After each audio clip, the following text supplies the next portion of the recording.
Start करते हैं भैया। देखो आज हम बात करते हैं एस्टोपल की। एस्टोपल की अगर हम बात करें तो एस्टोपल को आपने सेक्शन 115 से 117 इंडियन एविडेंस है यहां तक दिया हुआ है। क्वेश्चन रेज होता है कि what do you mean by estoppel. अगर आप इसे इन जनरल देखते हो तो estoppel means from denying to stop a person from denying his previous statement. किसी भी व्यक्ति को उसके पूर्व में किए गए कथन से रोकना ही एस्टोपल कहलाता है।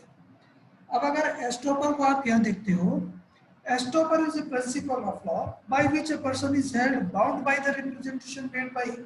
यानी कि एस्टोपल लॉ का एक ऐसा सिद्धांत है जिसमें एक व्यक्ति के द्वारा जिस जो रिप्रेजेंटेशन किया गया है उस रिप्रेजेंटेशन के साथ उसको बाउंड करना है, बांधना है। या तो उसने खुद ने किया रिप्रेजेंटेशन मेड बाय हिम और arising out of his conduct, या उसके कंडक्ट से वो रिप्रेजेंटेशन बना हो। अब मेनली तो जो प्रिंसिपल है इसके आपको एविडेंस एक्ट में ये सीधे सीधे 115 से 177 दिया हुआ है, लेकिन अब इसके और इंस्टेंसेस भी आपको देखने हैं तो इंडियन कॉन्ट्रैक्ट एक्ट का सेक्शन 234 आपको ये एस्टोपल के बारे में बताएगा। वहां बताया हुआ है जो प्रिंसिपल और एजेंट है, चाहे प्रिंसिपल एजेंट को या एजेंट प्रिंसिपल को ये विश्वास दिलाता है कि अगर एजेंट कोई काम करेगा या प्रिंसिपल कोई काम करेगा तो उस स्थिति में एजेंट को तो विश्वास दिलाया जा रहा है कि प्रिंसिपल ही लायबल होगा और प्रिंसिपल को विश्वास दिलाया जा रहा है कि एजेंट ही लायबल होगा। अब अगर इन केस कोई इंजरी प्रिंसिपल या एजेंट को होती है तो वे दोनों अपने उस स्टेटमेंट से बांधे हुए माने जाएंगे, यानी कि बाउंड होंगे। दूसरा आपको एक इंस्टेंस इसको देखने को मिलेगा स्पेसिफिक रिलीफ एक्ट की सेक्शन 13। सेक्शन 13 को आप जोड़ करके पढ़ोगे section 43 transfer of property act के साथ, और वही दिया हुआ सेक्शन 41 जो ऑस्टेंसिबल ऑनर है section transfer of property act का। ये वो इंस्टेंसेस है जहां आपको एस्टोपल देखने को मिल जाएगा। 41 कहता है ऑस्टेंसिबल ऑनर और 43 feeding the grant by estoppel. इनको एक बार देख जरूर लीजिएगा और किसी को अगर कोई डाउट हो तो पूछ लीजिएगा।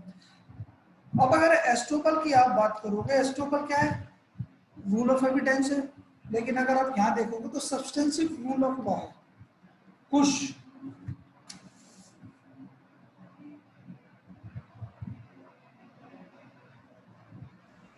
सर एक बार वापस सेक्शन बता दीजिए, सुन नहीं पाया। अच्छा, सेक्शन भैया 234 इंडियन कॉन्ट्रैक्ट एक्ट है और सेक्शन 13 स्पेसिफिक रिलीफ एक्ट है, section 41 and 43 transfer of property act है। ये वो सेक्शन है जो आपको सीधे सीधे से एस्टोपल के जो रूल रखे हुए दिखाई देंगे, क्योंकि जब आप एस्टोपल को समझ लोगे तब ये चीजें आपको क्लियर कट समझ में आ जाएंगी वहां रखे हुए। भाई सीधा भाई देखो एस्टोपल की जब आप बात करोगे, एस्टोपल क्या कहता है?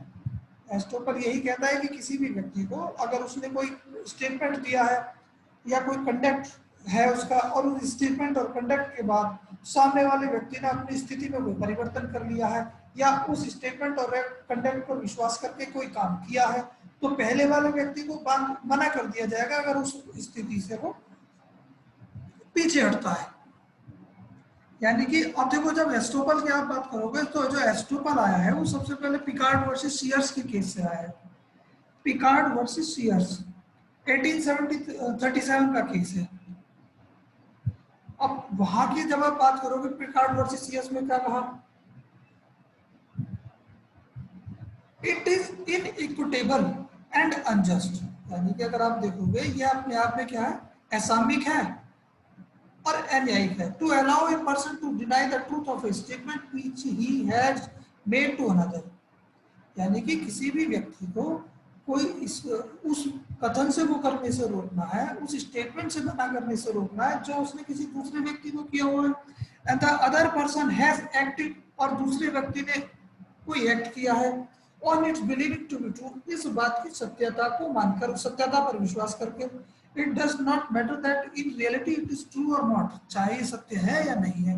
लेकिन अगर एक व्यक्ति ने कहा है, मैंने कहा कि भैया 4 बजे से आपकी क्लास लूंगा, तो आपको ये विश्वास है कि सर 4 बजे से लेंगे, और आपने सारे काम छोड़ करके आप क्लास लेने के लिए बैठ गए।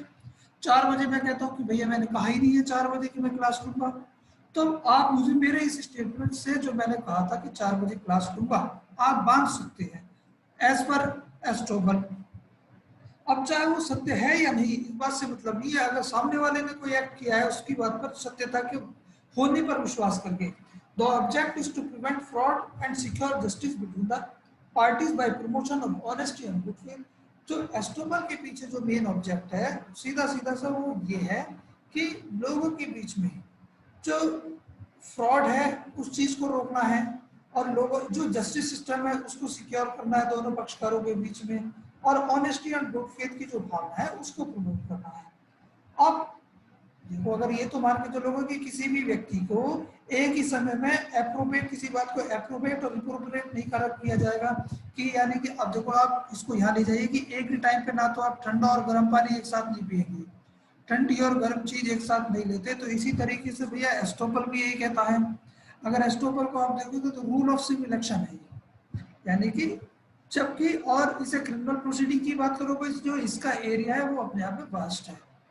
अब क्रिमिनल लॉ में एक शब्द आता है इश्यू एस्टोपल। इश्यू एस्टोपल कोई बताएगा, what do you mean bye issue estoppel?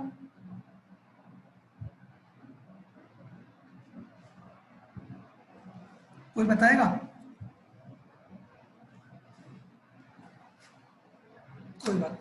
देखो, इश्यू एस्टोपल की अगर आप बात करोगे तो सीधा सीधा सा आप इसको ये मान लीजिए, अगर किसी फैक्टिंग इश्यू को जुडिशियल प्रोसीडिंग के दौरान उसके संबंध में कोई साक्ष्य दिया हुआ है, सिद्ध किया, उसको प्रूव किया जा चुका है किसी प्रोसीडिंग में। अब अगर एक प्रोसीडिंग में उसको प्रूव किया जा चुका, तो लेटर ऑन उसके संबंध में कोई रिप्रोवेट करने के लिए कोई दूसरा साक्ष्य नहीं दिया जाएगा। यानी कि अगर वो ऑलरेडी कोई क्या डिसाइड हो चुकी है, तो उसके संबंध में कोई दूसरी बात नहीं करेंगे। यानी कि according to issue of estoppel, issue estoppel evidence can not be led to prove a fact in issue as regard which evidence has already been led and specific findings recorded at a criminal trial before a court of competent jurisdiction। मतलब अगर किसी फैक्टिंग issue के संबंध में कोई criminal proceeding चल रही है, किसी क्रिमिनल ट्रायल में फैक्टिंग इश्यू के संबंध में कोई साक्ष्य दिया जा चुका है, तो उसके संबंध में दूसरा साक्ष्य नहीं दिया जाएगा। अब इसका क्या है, thus it does not constitute a direct ban to the subsequent trial। अगर आप देखोगे तो ये डायरेक्ट बैन नहीं लगा रहा किसी सब्सिक्वेंट ट्रायल पर। Trial of a person for an offence other than the one arising out of the same transaction. अगर कोई रोक लगाई गई है तो इस एक ही बात में अगर सीधा सा है कि अगर एक बार चीज ये तय कर दी गई कि ये पेन मेरा है किसी, तो इस संबंध में दूसरा साक्ष्य नहीं दिया जाएगा, दूसरी बात नहीं कही जाएगी। सब्सिक्वेंट ट्रायल यानी कि कोई दूसरे ट्रायल पर तो उसको मना नहीं करते हैं, लेकिन सेम ट्रायल की आप बात करते हैं जब issue of estoppel once the issue has been decided and further it shall not be decided twice, उसको दोबारा उसकी जरूरत नहीं पड़ेगी। अब अगर एस्टोपल की आप बात करते हो तो एस्टोपल 3 तरीके का होता है भैया। There are 3 kind of estoppel. Estoppel by record, estoppel by deed, estoppel by conduct. अब अगर आप एस्टोपल बाय रिकॉर्ड की बात करोगे तो ये सीपीसी में दिया हुआ है आपका रेस जुडिकेटा, या आप एविडेंस में चले जाओगे तो सेक्शन 40 दिया हुआ है रेस जुडिकेटा। अब एस्टोपल बाय कंडक्ट की आप बात करोगे, सॉरी एस्टोपल बाय डीड की अगर आप बात करते हो तो estoppel by deed means a thing जिसको पक्षकार खुद एक डॉक्यूमेंट और उसमें जो क्या नाम है कॉमन कंसेंट के द्वारा जो तैयार करते हैं। और जो एस्टोपल बाय कंडक्ट है उसका जो एग्जाम्पल है वो आपका आएगा सेक्शन 115 115 आपका is example of estoppel by conduct. अब 115 से हम शुरू करते हैं कि 115 जो है वो क्या कहता है। 115 से जब आप देखना शुरू करेंगे तो ये सीधा सीधा कहो व्हेन वन पर्सन, जहां एक व्यक्ति या तो अपनी डिक्लेरेशन से, आइदर बाय हिज डिक्लेरेशन और बाय हिज एक्ट और बाय ओमिशन, तीनों में से कुछ भी हो सकता है, लेकिन इंटेंशन के साथ।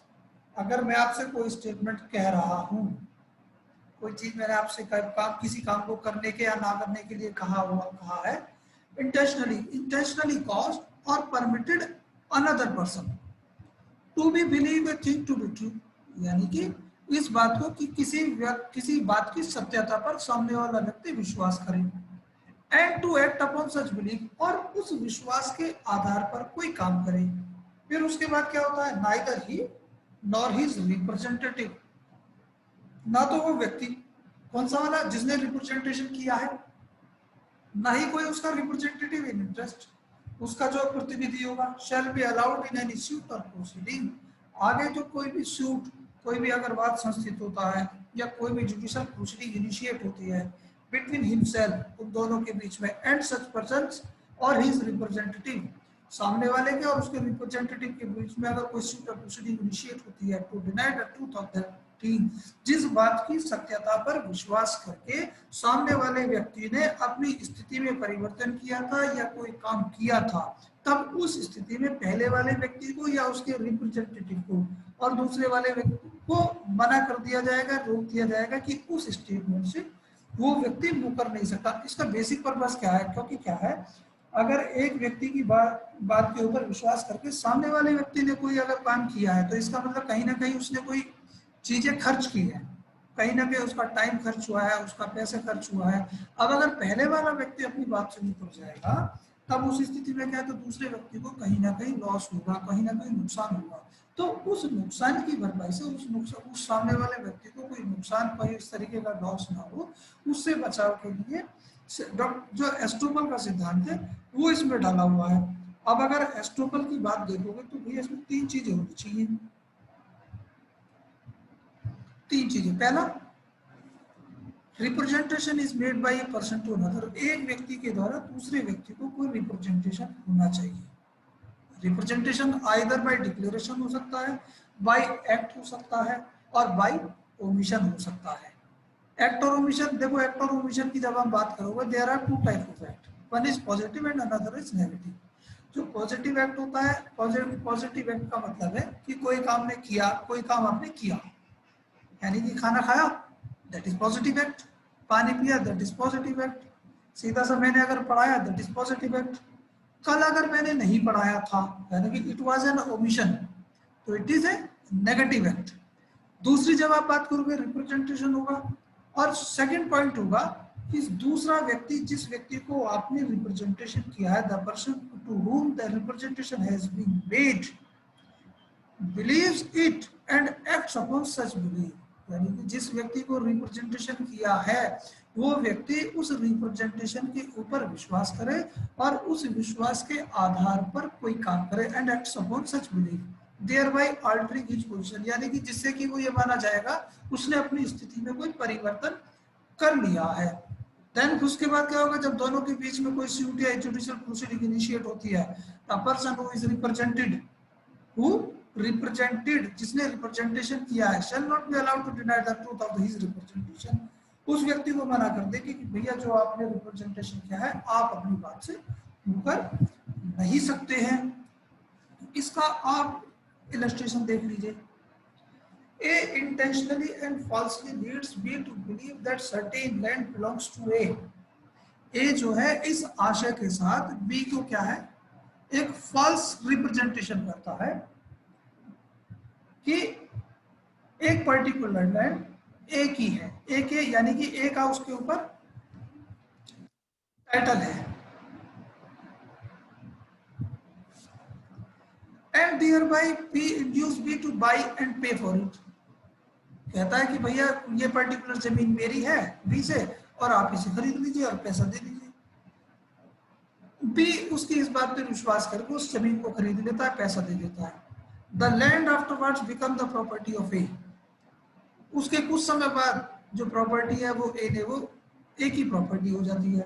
And A seeks to set aside the sale on the ground that at the time of sale he had no title, he must not be allowed to prove his want of title, वहां उसे मना कर दिया जाएगा अगर वो ये बात कहता है कि जिस समय वो प्रॉपर्टी उसने उसको सेल की थी उस समय उसके पास नहीं था। अब इसको ले जाकर के आप सीधा सा जो है सेक्शन 43 ट्रांसफर ऑफ प्रॉपर्टी है, feed in the grant by estoppel, वहां ये कहता है कि अगर एक व्यक्ति कोई इरोनियसली या फॉल्सली किसी सामने वाले व्यक्ति को कोई प्रॉपर्टी सेल आउट करता है या कोई राइट ट्रांसफर करता है और सामने वाला व्यक्ति उस स्टेटमेंट पर विश्वास करके उस टाइटल को जो उसके पास नहीं है जो ऑनरशिप उस व्यक्ति के पास नहीं है जिसको ट्रांसफर करने की बात की जा रही है, उस प्रॉपर्टी को परचेज कर लेता है। सब्सिक्वेंटली जो पहले वाला व्यक्ति है उसमें कोई राइट उसको क्रिएट होता है, तब बी व्यक्ति के पास ये ऑप्शन होता है कि उस पहले वाले व्यक्ति को वो कंपेयर करे कि जो इंटरेस्ट जो राइट उसको मिले हैं सब्सिक्वेंटली उसने एक्वायर किए हैं, उन राइट और इंटरेस्ट को वो बी के फेवर में ट्रांसफर कर दे। क्लियर है? अब इसको सेक्शन 13 जो स्पेसिफिक रिलीफ एक्ट है, प्राची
स्पेसिफिक रिलीफ एक्ट देखोगे वहां भी आप देखोगे कि सब्सिक्वेंट राइट की हम बात करते हैं, यानी कि एक व्यक्ति ने किसी दूसरे व्यक्ति को राइट ट्रांसफर किया है, फॉल्स लिया एरोनियस लिया, और सब्सिक्वेंटली जो ना पहले व्यक्ति ने कोई उसमें इंटरेस्ट उसको ट्रांसफर हुआ है कहीं से भी, यानी कि इसको आप ये मान सकते हैं कि एक बेटे ने एक व्यक्ति ने अपने पिताजी की जमीन जिसके बारे में उसे यह विश्वास है कि सक्सेशन में उसके पास आएगी, उसे बी व्यक्ति को बेच दी इस आधार पर कि वो सक्सेशन में उसके पास आएगी, बी ने उसको खरीद लिया।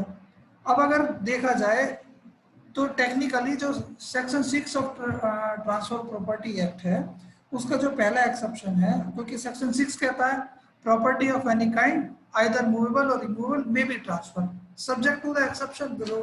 पहला एक्सेप्शन कहता है स्पेस सक्सेशन, स्पेशल सक्सेशन मतलब उत्तराधिकार की संभावना मात्र, कि जहां ये संभावना है कि सक्सेशन में कोई प्रॉपर्टी उसके पास आनी है, उस संभावना के आधार पर अब उस किसी व्यक्ति ने प्रॉपर्टी सेल आगे कर दी तो जनरल टाइटल जो ओरिजिनल टाइटल है वो ट्रांसफर की होगा।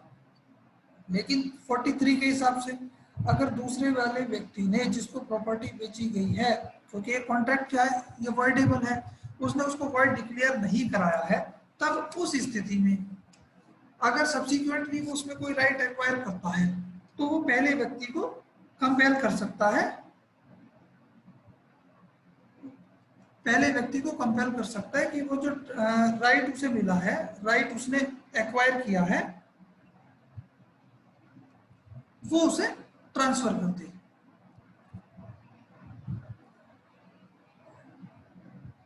अब अगर आप रिप्रेजेंटेशन की बात देखते हो, क्योंकि हम पहले कहते चले तो there must be an representation, सबसे पहले एक रिप्रेजेंटेशन ही होगा किसी भी चीज का। अब रिप्रेजेंटेशन को जब आप देखते हो, representation of the existence of effect may arise in any way, representation किसी भी तरीके से हो सकता है, आइदर इज ए पॉजिटिव यानी कि इंटेंशन के साथ, या मिस रिप्रेजेंटेशन भी हो सकता है। Anyway, declaration, act or omission, the focus of law estoppel is the position in law of party who is induced. Mainly जो फोकस है एस्टोपल के सिद्धांत का वो उस पार्टी के ऊपर है जिसको इंड्यूस किया गया है किसी काम को करने के लिए। अब इसको देखो, thus a person who is stopped or prevented from denying his statement representation may not have intention to deceive and may himself be acting under mistake or apprehension। देखिए अगर ये भी हो सकता है कि जिस व्यक्ति ने कोई स्टेटमेंट किया है, जिस व्यक्ति के स्टेटमेंट के आधार पर सामने वाले व्यक्ति ने अपनी पोजीशन में कोई अल्टरेशन किया है, तब उस स्थिति में ये जरूरी नहीं है कि पहला व्यक्ति जिसने रिप्रेजेंटेशन किया है उसकी इंटेंशन ही हो, उसकी हो सकता है उसकी इंटेंशन ना हो, या उसने मिस्टेक में या under miss representation miss apprehension के अंतर्गत उसने कोई स्टेटमेंट दिया हो, तब वहां भी स्थिति यही होगी, ही estoppel will nonetheless operate in such cases also, यानी कि वहां भी एस्टोपर बिल्कुल इस तरीके से ही ऑपरेट होगा जैसे उसने वो मिस रिप्रेजेंटेशन किया है। शरद चंद्र डे वर्सेस गोपाल चंद्र लाहा का केस है। और representation of mere intention can not amount to an estoppel, यानी कि अब मैं ये कहता हूं कि भैया आप, मैं ये चाहता हूं कि आप सभी जो है सुबह 8 बजे से 10 बजे तक पढ़ाना चाहता हूं मैं आपको, दैट इज माय इंटेंशन। मैंने आपको कहा और आपने भाई साहब खाली बस मेरे इस स्टेटमेंट पे सुबह 8 बजे से बैठ गए, आपने लैपटॉप और मोबाइल खोल करके आज बीएड मीटिंग शुरू, क्लास शुरू होगी, और क्लास शुरू हुई नहीं। तो उस स्थिति में ये एस्टोपर नहीं हो सकता कि खाली अगर जो मेरी इंटेंशन है मैं वो आपको रिप्रेजेंट कर रहा हूं तो वो एस्टोपर नहीं होगा। A representation as to the legal effect of an instrument, it does not, ये अल्ट्रा वायरस वर्ड है, विल क्रिएट एन एस्टोपर। अगर रिप्रेजेंटेशन की हम बात करते हैं, अगर किसी इंस्ट्रूमेंट के लीगल इफेक्ट ऑफ एन, जिसका अल्ट्रा वायरस, उसका बाह्य शक्ति बाह्यता का जो सिद्धांत आपने कंप्लीट लॉ में भी पढ़ा था, उसका कोई प्रभाव डालता है, तब वो क्या है, उसका वो एस्टोपर की तरह प्रभावशाली होगा। रिप्रेजेंटेशन में also arise from an omission to do an act, omission क्या है, यानी कि नेगेटिव एक्ट भी हो सकता है, which one's duty require one to do, यानी कि अगर मैंने कल नहीं पढ़ाया तो क्या है, ये ओमिशन हुई एक तरीके से। अब इसके आधार पर, इस पर बात करके, मैंने जो सपोज करो कि मैंने आपको एक मैसेज नहीं भेजा, किसका, कि भैया आज क्लास होगी, क्लास की जो ना मीटिंग आईडी पासवर्ड अगर मैं भेजना भूल गया या मैंने नहीं भेजे, ये भूल की, तो मैं इसके द्वारा भी बांधा जा सकता हूं। तो फिर आप इसका इंप्रेशन क्या निकालेंगे कि सर इसका मतलब यही हुआ, अगर आपने नहीं भेजा तो क्लास हुई नहीं होगी। और मैं अगर ये कहूँ कि भैया क्लास मैंने, लेकिन जो मैंने अपने टाइम से स्टार्ट कर दी थी, केवल 2 लोग थे जिनकी मेरे पास क्वेरी भी आई थी और मैंने उन्हें पढ़ा दिया था, तब आप मुझे ये कहेंगे कि बांध देंगे सर नहीं, रेगुलर आपका एक मैसेज आता है और उस मैसेज के आधार पर हमें ये विश्वास हो जाता है कि आज क्लास होगी, क्योंकि कल आपका मैसेज नहीं आया था, इस वजह से हमें ये इंप्रेशन था कि क्लास नहीं हुई है। ये आपकी भूल बेशक हो सकती है, लेकिन इंप्रेशन ये माना जाएगा कि क्लास नहीं हुई है। तो ये क्या है कि ए रिप्रेजेंटेशन में also arise from an omission to do an act which one's duty require one to do, जिसकी मेरी जिम्मेवारी थी कि मैं हमेशा भेजता हूं, तो कल भी मुझे भेजना था। An estoppel will arise when the failure to perform must duty has mislead another, यानी कि उसके द्वारा जब आप मिसलीड हुए तो उसकी जिम्मेवारी भी मेरी होगी। And also the duty should be a kind of legal obligation, ये जो ड्यूटी है जो परफॉर्म करनी थी, ये लीगल, एक तरीके से लीगल ड्यूटी होनी चाहिए, एस्टोपर बाय नेग्लिजेंस आप कह देंगे।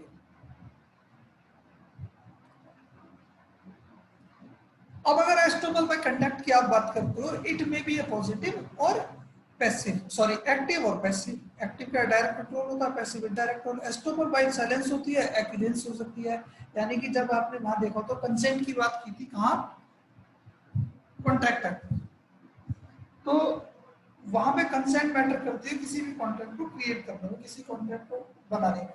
अगर जहां कंसेंट मैटर करती है और जहां बोलना बहुत जरूरी है, तो वहां कंसेंट बोला ना जाए तो वहां साइलेंस भी एक तरीके से कंसेंट मान ली जाती है।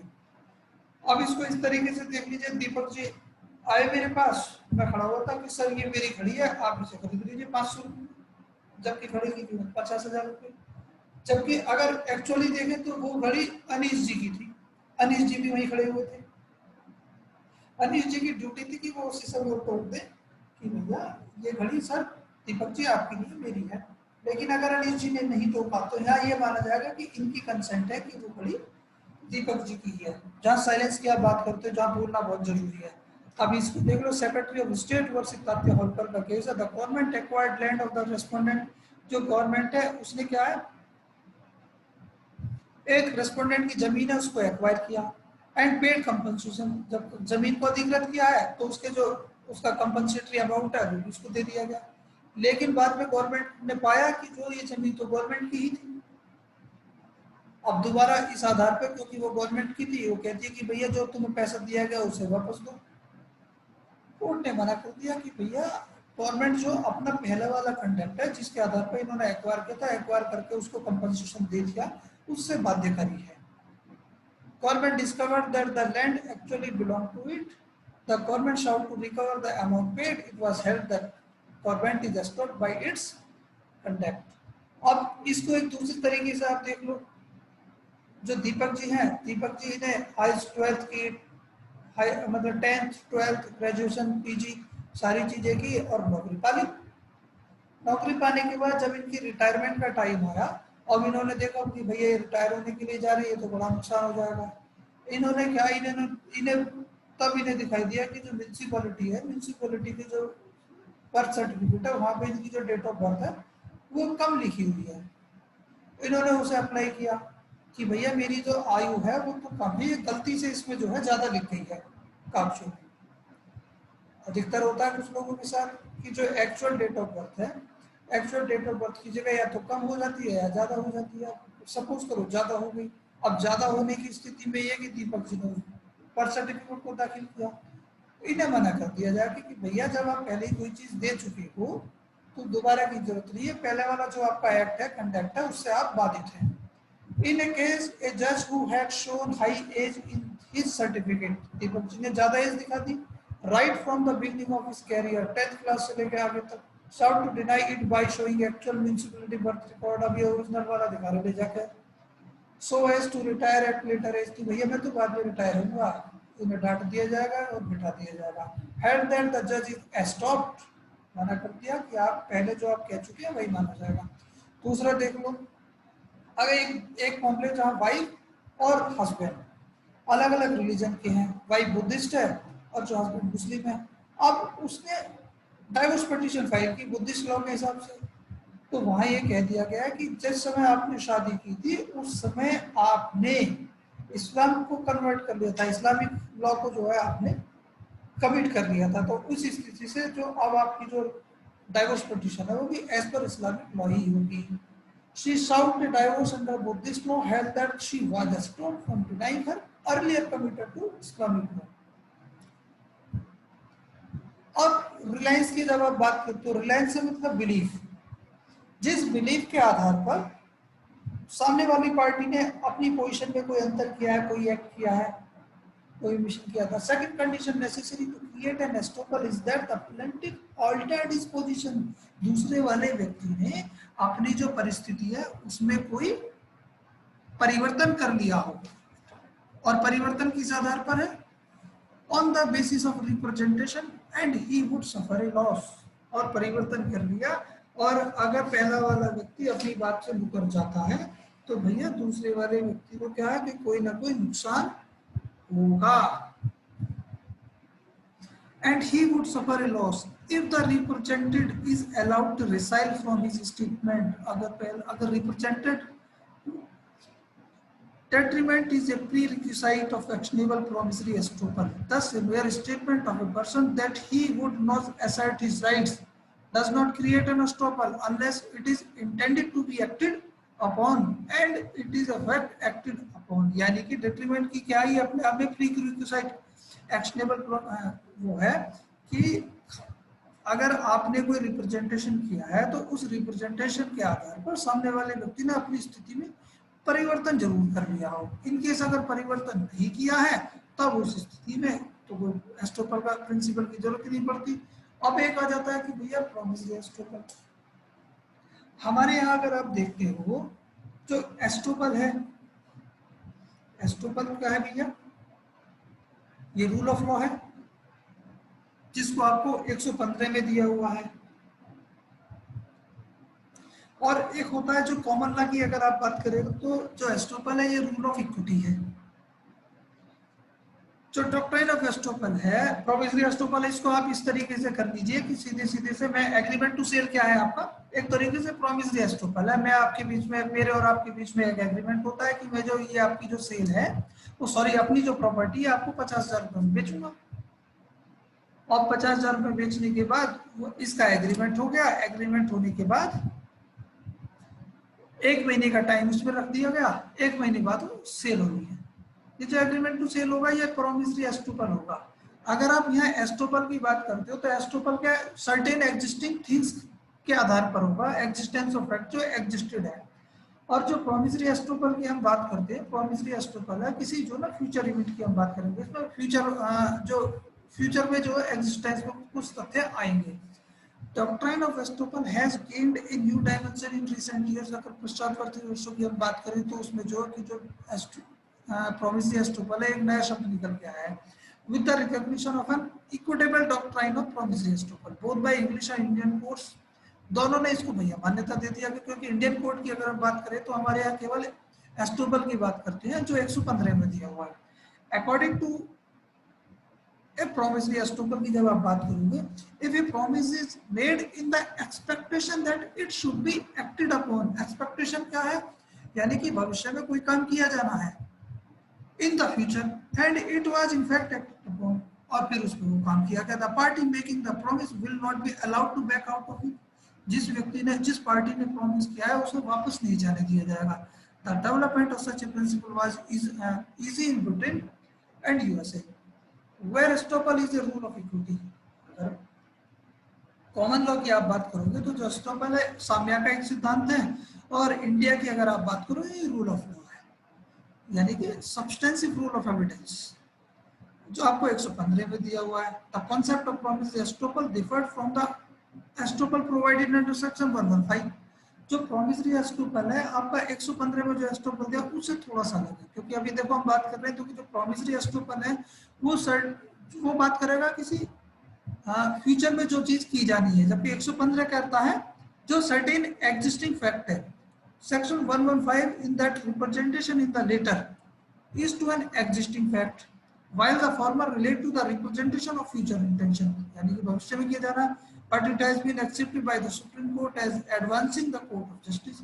यानी कि लेकिन अगर इंडिया की हम बात करें तो सुप्रीम कोर्ट ने इसको यहाँ एक्सेप्ट किया है। इसको फिर देख लीजिएगा। अब अगर इस एस्टोपल की हम बात करते हैं तो एस्टोपल के कुछ भैया एक्सेप्शन भी होंगे। एक्सेप्शन क्या है?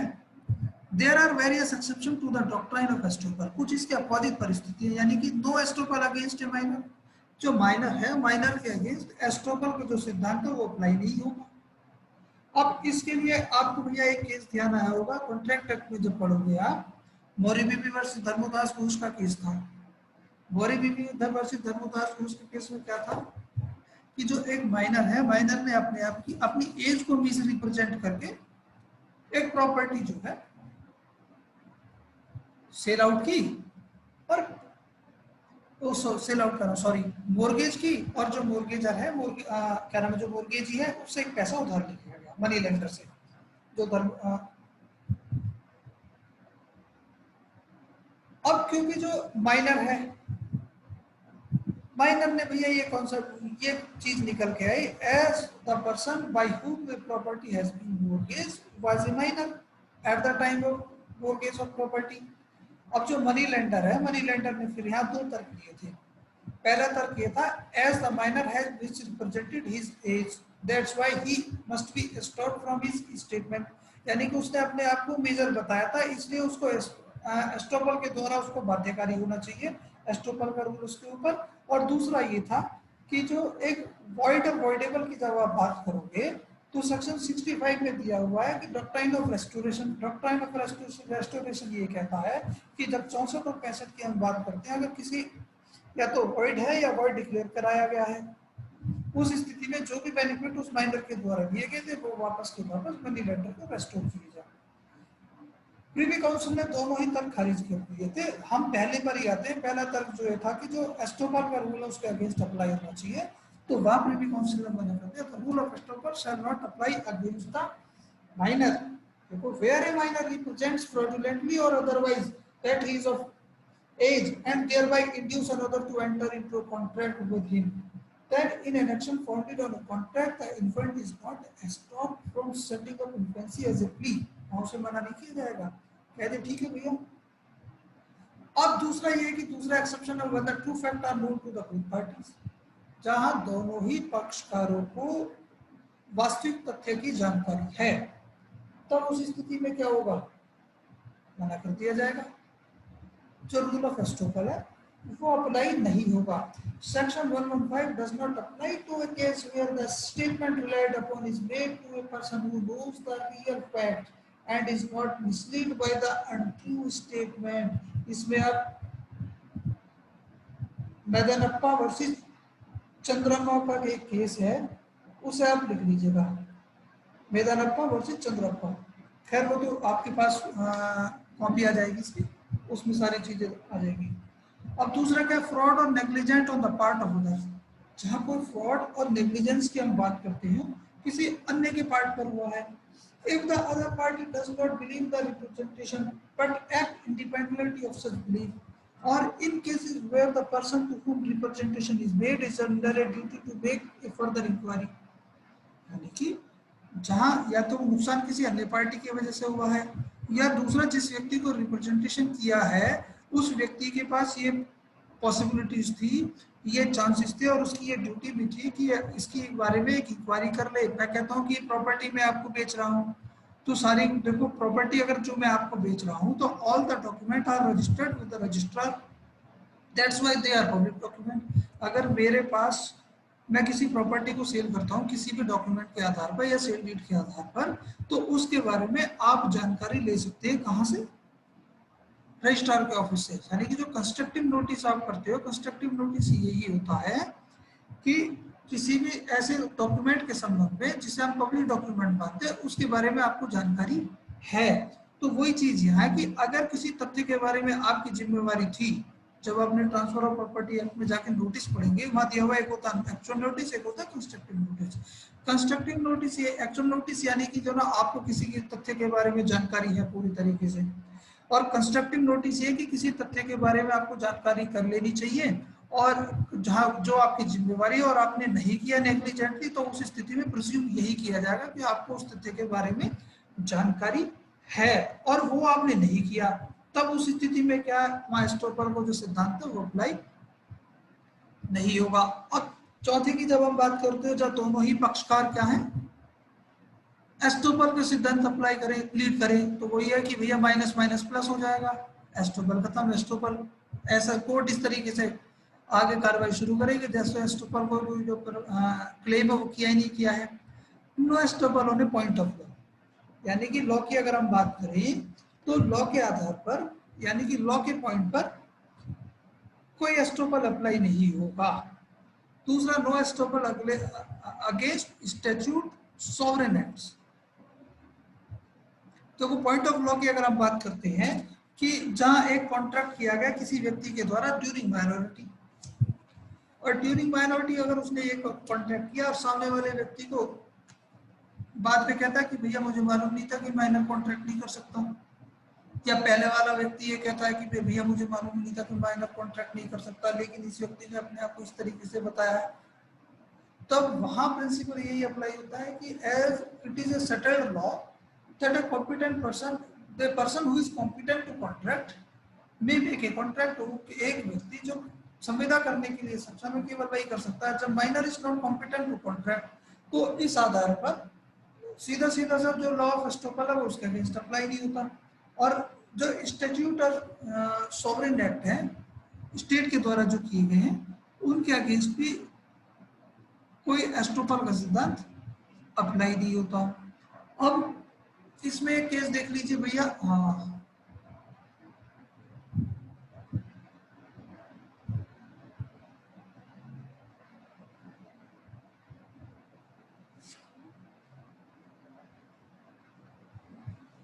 देखो दीपक जी का ये कहना है कि भैया कोई ऐसा एग्जांपल दे दीजिए जिसमें दोनों पार्टी जो है एस्टोपल का प्ली लेती हो। एस्टोपल की प्ली ये थी कि भैया मैं ये कहता हूँ कि भैया ठीक है मैं शाम को आपको 5 बजे पढ़ाऊंगा, और आपने कहा कि सर ठीक है हम 4:45 बजे पहुंच जाएंगे। मैं 4:45 बजे आया, 4:45 बजे आप नहीं थे, मैं वापस चला गया। आप 5 बजे आए क्योंकि मैंने 5 बजे के लिए कहा था, आपको मैं 5 बजे नहीं मिलता, आप भी वापस चले गए, डिस्प्यूट अराइज हो गया। अब मैं कहता हूँ कि भैया इन्होंने मुझसे कहा था कि मैंने इनसे कहा था, मैंने कहा था कि 5 बजे मैं पढ़ाऊंगा, आप कहते हो कि सर 5 बजे आपको वहां होना चाहिए था।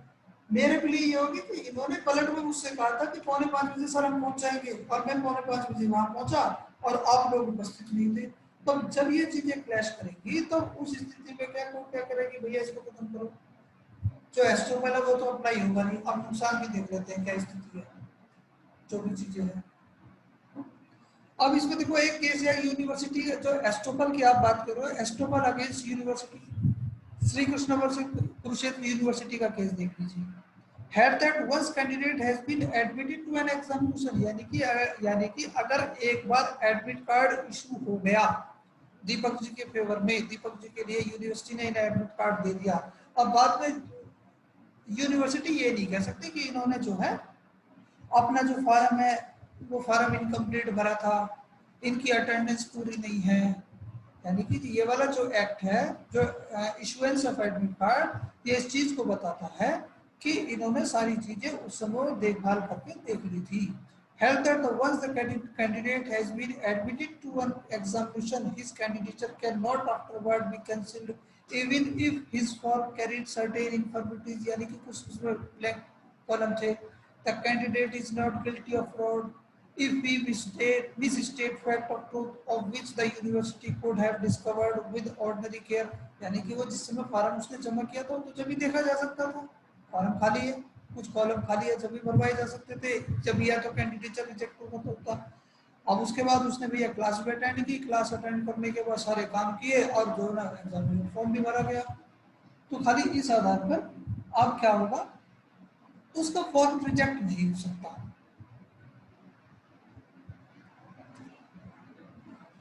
अब मेन चीज भैया ये देख लीजिए आप, जो एस्ट्रोपल की हम बात करते हैं उसमें कुछ कंडीशन है जिनका पूरा किया जाना जरूरी है। जो 115 से रिलेटेड छगनलाल मेला वर्सेस हरि भाई पटेल का एक केस था, जिसमें कोर्ट के द्वारा ये कुछ कंडीशन बता दी गई। पीछे देखो हमने पढ़ के आए थे कि जो रिप्रेजेंटेशन होना चाहिए, there must have been a representation by a person to another person, एक व्यक्ति के द्वारा किसी दूसरे व्यक्ति को एक रिप्रेजेंटेशन जरूर होना चाहिए, which may be in a form of declaration or an act or omission। वो क्या है,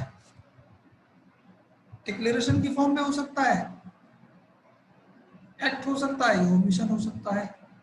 और रिप्रेजेंटेशन किसका होना चाहिए नहीं, such representation must have been of existence of fact, किसी तथ्य के अस्तित्व के बारे में होना चाहिए, and not of future promise और इंटेंशन, यानी कि प्रॉमिस एस्ट्रोपल नहीं, आपका ऑर्डिनरी एस्ट्रोपल जो जनरल प्रिंसिपल ऑफ एस्ट्रोपल है जो 115 में दिया हुआ है। The representation must have been relied upon, यहाँ पर जो है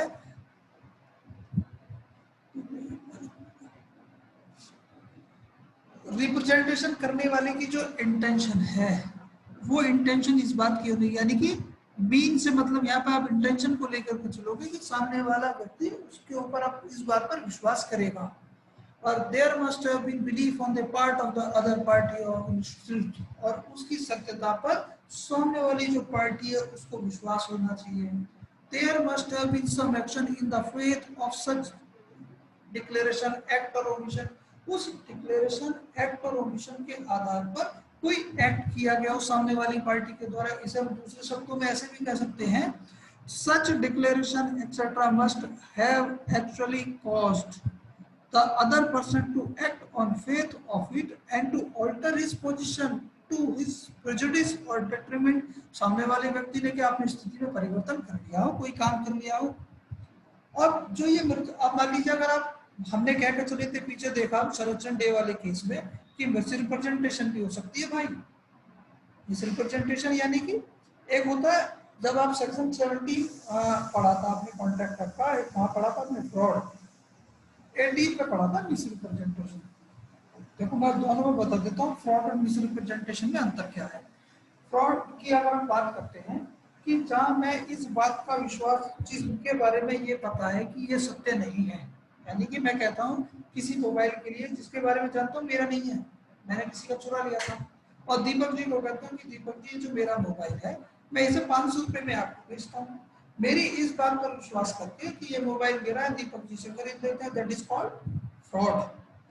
अब मिसरिप्रेजेंटेशन की जब आप बात करते हो तो मिसरिप्रेजेंटेशन क्या है कि ये मोबाइल जिसके बारे में ये समझता हूँ ये मेरा है, जबकि ये वास्तव में मेरा नहीं है, क्योंकि ये बिल्कुल ऐसे मैच करता है जैसे कि अनीश का, मैं गलती से अनीश का मोबाइल उठाया और दीपक जी को मैंने बेच दिया, मैंने कहा दीपक जी मोबाइल मेरा 500 रुपये में बेच रहा हूँ, ठीक है चल रहा।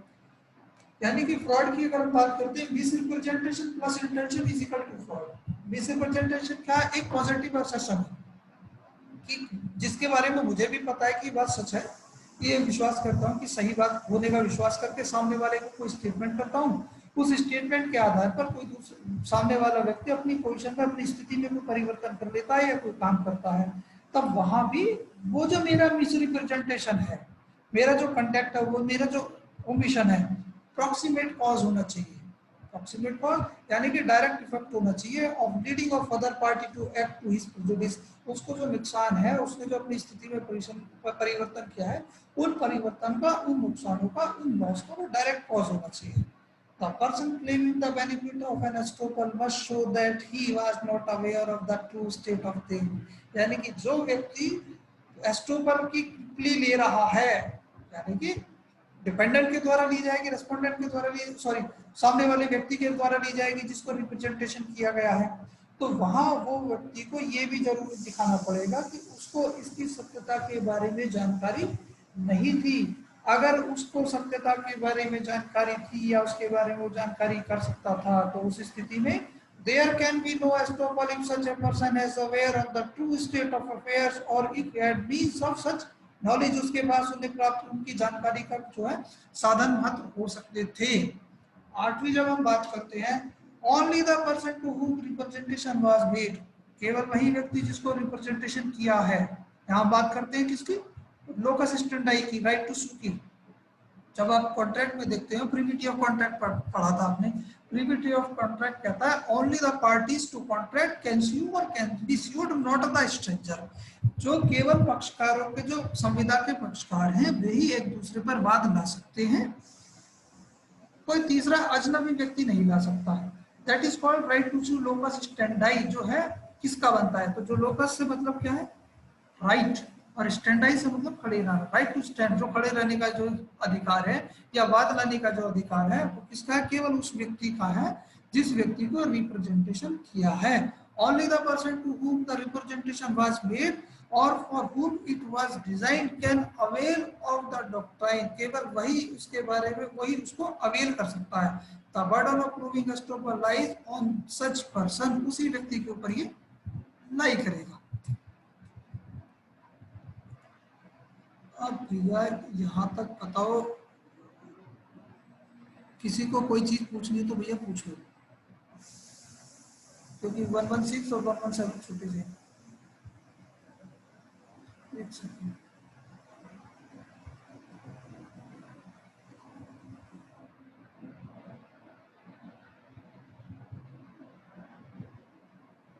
यहाँ तक किसी को कोई डाउट भैया? सर ये जो हमने एस्टोपल की बात करी थी कि इंडिया में तो ये रूल ऑफ लॉ है और इंग्लिश के अंदर ये रूल ऑफ इक्विटी है, तो इक्विटी का रूल जो है और इंडिया का जो रूल ऑफ लॉ है, इन दोनों में डिफरेंस क्या होता है?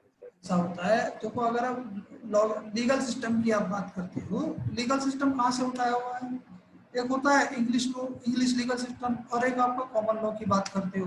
जब आप असल में क्या है पता ना, इंडियन लीगल हिस्ट्री और जो इंग्लिश लीगल हिस्ट्री है, आपने सब्जेक्ट पढ़ा है या नहीं पढ़ा है एलएलएम में? नहीं सर। तो पढ़ लेना चाहिए था, अभी पढ़ाते तो है नहीं, फिर कोई बात नहीं। तो जब वहाँ पर जो ना लॉ का जब ओरिजिन की आप बात करते हो, या तो English legal history, English legal system से उठाते हो, कॉमन लॉ से। अगर हम कॉमन लॉ की बात करते हो तो ये एक साम्य का सिद्धांत है, इक्विटी का सिद्धांत है कॉमन लॉ में। तो ये जो है सॉरी एस्टोपल है। और अगर आप इंडियन लॉ की बात करेंगे तो इंडियन लॉ में ये रूल ऑफ लॉ है, substantive rule of evidence, substantive rule of law. यानी कि रूल ऑफ लॉ किस लिए है, क्योंकि आपके बाय लॉ में दिया हुआ है। अगर आप देखोगे आपके इंडियन एविडेंस एक्ट में ऑलरेडी क्लियर कट प्रोविजन है, that's why it is called rule of law. अब जो प्रोविजन, ये तुम्हारा इक्विटेबल एस्टॉपल है, तो वो इक्विटी का सिद्धांत है। वंस द पार्टी एविडेंस के हिसाब से अगर उस एस्टॉपल को प्रूव नहीं कर पाती है, that is called equitable estoppel.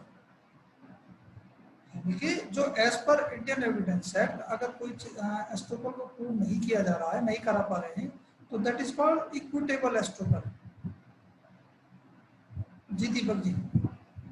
ठीक है सर, क्लियर हो गया। ये किसी को और कोई डाउट?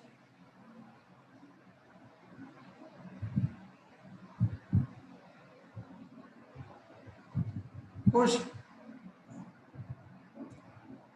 116 कहता है कि 116 टीनेंसी की और लाइसेंसी की बात करती है। सीधा सा आप इसको एक मान लीजिए, अगर एक व्यक्ति ने लैंडलॉर्ड ने किसी किराएदार को घर किराए पर दिया, टीनेंसी के बारे में एग्रीमेंट हुआ,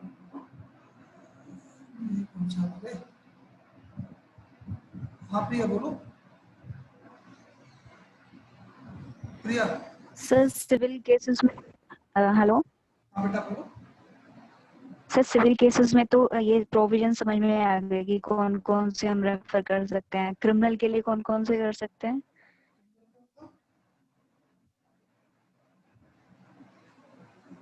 दोबारा बताओ बेटा, मैं आपकी बात समझा नहीं।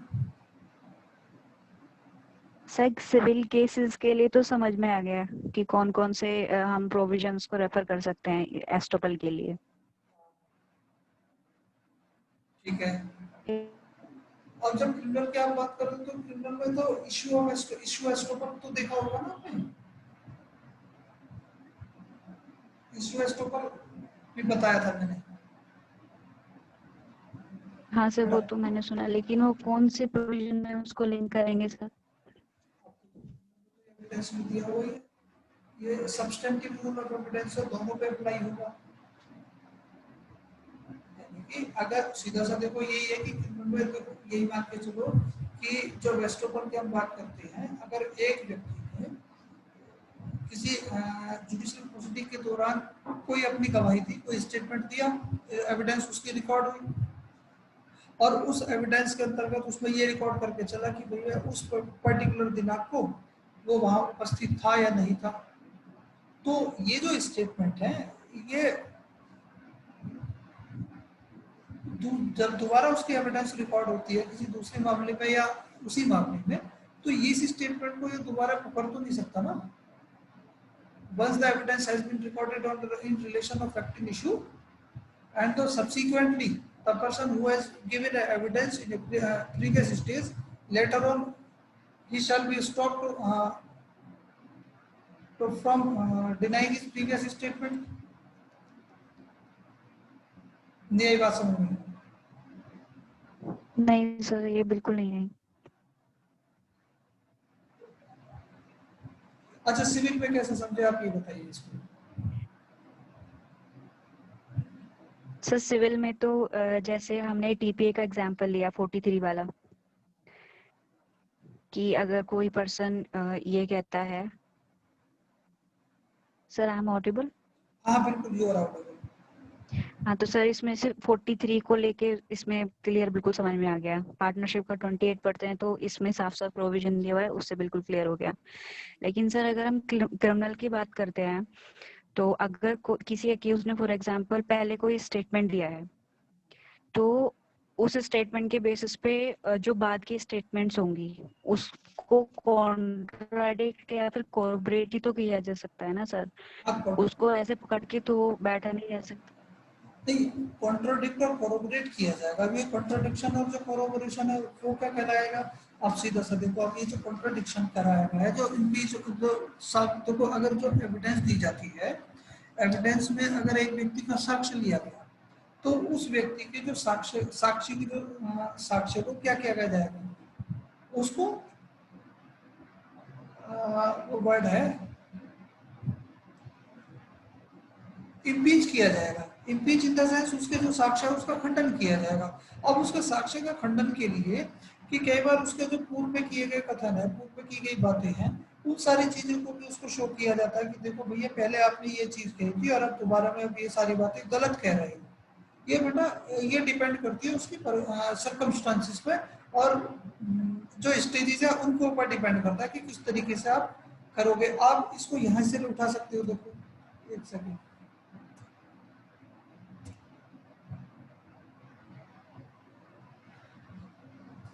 The doctrine of estoppel has been allowed to be invoked against a university. In Union of Madras versus Sundar Shetty, the university was stopped from claiming that the student had not actually passed, but that his mark sheet contained a mistake. अब ये इसको दूसरा वाला ये देख लीजिए।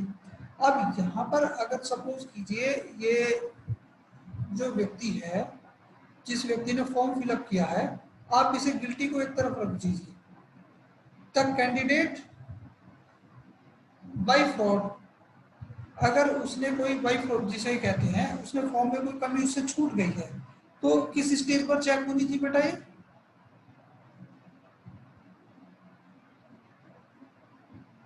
Sir वो beginning में चेक होना था। Eight the time of admission इसको चेक किया जाना था। अगर कोई एंट्री उसमें भरी हुई है और वो eight the time of admission वो चेक नहीं हुई है, या ये मान लीजिए इसको आप दूसरी तरीके, अगर उसमें कोई कॉलम खाली छोड़ दी है और यूनिवर्सिटी उसके खिलाफ कोई मुकदमा फाइल कर देती है, मुकदमा दर्ज करा देती है, तब बाद में एडमिट कार्ड इश्यू होने के बाद में तब क्या होगा?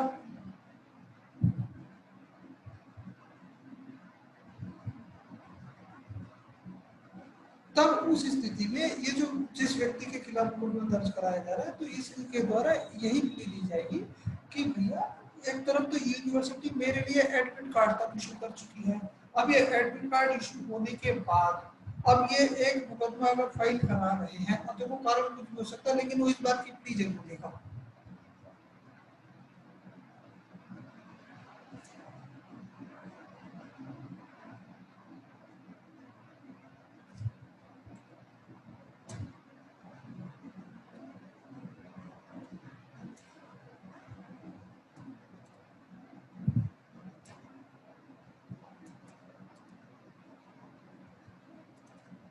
इस बात की प्ली जरूर लेगा कि ऑलरेडी जो है क्या नाम है ये एडमिट कार्ड है वो इशू हो चुका है। जब आप क्रिमिनल लॉ की बात करेंगे तो क्रिमिनल लॉ में तो जो स्टेटमेंट है आइदर बाय डॉक्यूमेंट और बाय ओरल, ये इस तरीके की जो स्टेटमेंट है उन्हीं के द्वारा जो है एस्टोपल से किसी व्यक्ति को बांधा जा सकता है।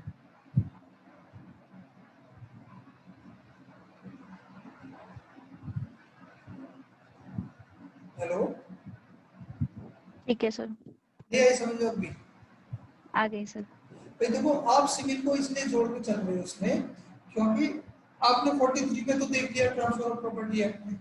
जब ट्रांसफर ऑफ प्रॉपर्टी एक्ट में भी वहां भी अगर आप देख के चलते हो तो वहां पे फॉल्सली और इरोनियसली जानबूझ करके अगर जो किसी चीज को मिसरिप्रेजेंट कर करके वो प्रॉपर्टी ट्रांसफर की है वहां पर, और सब्सिक्वेंटली उसने कोई चीज एक्वायर की है, तो वहां पहले व्यक्ति से उसको कंपेयर कर सकता है। लेकिन अब यहाँ जब आप बात करते हो आपको सिविल में भी और क्रिमिनल में भी, आप थोड़ी देर के लिए ये भूल जाइए कि इसके जो ना जो प्रोविजन है वहाँ दिए हुए हैं, या तो ट्रांसफर ऑफ प्रॉपर्टी एक्ट में दिए हुआ है या स्पेसिफिक एक्ट में दिए हुए हैं। दे मे बी एग्जांपल, वो केवल एग्जांपल हो सकते हैं, इसके इलस्ट्रेशन हो सकती है, लेकिन जो specific general principle of estoppel है वो आपको 115 में दिया हुआ जो रूल ऑफ एविडेंस है, रूल ऑफ लॉ की जब आप बात करते हो तो ये दोनों पे ही अप्लाई होगा ये, क्योंकि जो ना सिविल एक्शन की जब आप बात करोगे हम ये नहीं कहेंगे कि केवल सिविल एक्शन पे सिविल मैटर्स में ये अप्लाई होगा, ये कि ये जो क्रिमिनल मैटर्स है हमारे उनका भी उसको भी कवर करके चलेगा। ठीक है सर। दीपक जी आप भी कुछ कह रहे थे? नहीं सर, मेरा तो क्लियर हो गया था सर। ठीक है, देखो 117 में 16 में ये कह दिया है कि अगर एक व्यक्ति को मकान किराए पर दे दिया, उसने मकान किराए पर ले लिया, एग्रीमेंट हो गया, रेंट एग्रीमेंट बन गया, अब बाद में जो ना जो किराएदार है ये नहीं कहेगा किसी टाइटल के रिगार्डिंग, उसको ये क्लेम नहीं करेगा कि जिस व्यक्ति से उसने मकान किराए पर लिया है वो तो इसका मालिक है ही नहीं। No tenant of human property और person claiming through such tenant shall during the continuance of the tenancy be permitted to deny that the landlord of such tenant had at the beginning of the tenancy a title of such immovable property, यानी कि जब तो किराए पर ले ली उसने, अब बाद में ये कहता है कि भैया जब टेनेंसी यानी कि किराएदारी की शुरुआत हुई थी उसके पास तो टाइटल थे ही नहीं, उसको मना कर दिया जाएगा। इसको देख लीजिएगा 117 सीधा सीधा से acceptor of bill of exchange जो चेक की आप बात करते हो, मान लीजिए कि जो बैंकर है, सीधे सीधे से बैंकर इस चीज को परमिट नहीं no acceptor of bill of exchange shall be permitted to deny the drawer had authority to draw such bill of endorse it. यानी कि जो बैंकर है वो ये नहीं कह सकता कि भैया जिसने चेक काटा है उसके पास तो अथॉरिटी नहीं है चेक देने की, वो उसके सिग्नेचर को तो डिनाई करता है कि ये मैच नहीं खा सकते, मैच नहीं खाते हैं, लेकिन उसकी अथॉरिटी को मना नहीं कर सकता। Nor shall any bailee or licensee be permitted to deny that his bailer or licenser had at the time when the bailment or license commenced authority to make such bailment or grant such license। इसको देख लीजिएगा, फिर भैया कुछ difference है, इनको जरूर देख लीजिएगा। एस्टोपल और प्रेजम्पशन में क्या अंतर है, एस्टोपल एंड कंक्लूसिव प्रूफ में क्या अंतर है, एस्टोपल एंड एडमिशन में क्या अंतर है, ना समझ में आया तो पूछ लेना।